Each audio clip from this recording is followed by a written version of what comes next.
So when you went to London and you met McQueen, and were you ever scared that they might be using it for this sort of like curiosity idea of it, or did they put you at ease with that? The thing is, I asked for it.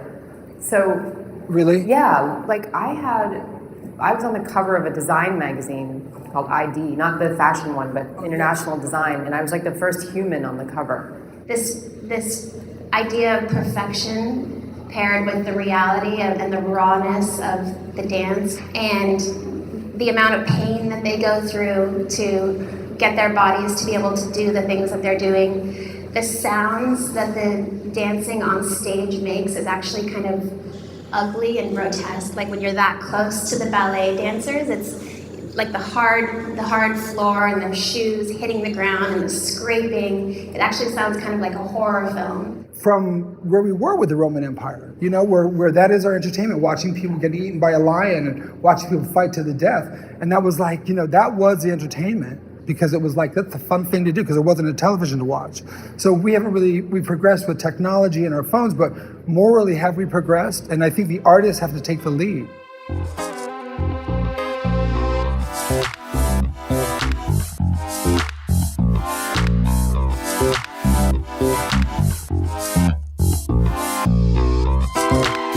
Most of the problems that we have in our society today were caused by technologies of the past. Most of the problems we're going to have in the future are going to be caused by technologies today. And that we will sort it out in a century, and that humanity basically gets out of its irresponsible adolescence and starts to become a mature civilization. So I think it's really important that bold time doesn't mean we having a minute-by-minute plan for the future. And so we're going to have to depend on the future generations, our kids or grandkids, future generations, to make those decisions.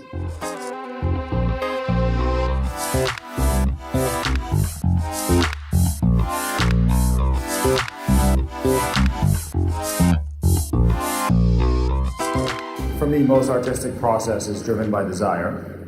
Then most of it is engineering after that. It's hammering nails and turning screws. I think if you look at the history of flight, for instance, and go back to Paris at the time of Dumont, which was the time that Cubism was happening. Cubism was happening in part because people the public were going up into the air. They were going.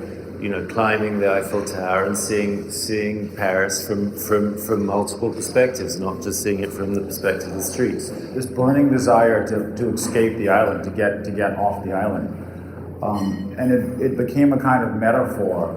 And the things that I was interested in doing was a way of acting out the metaphors, if that makes sense. Thank you so much for your insights. And we hope these conversations will continue in this space.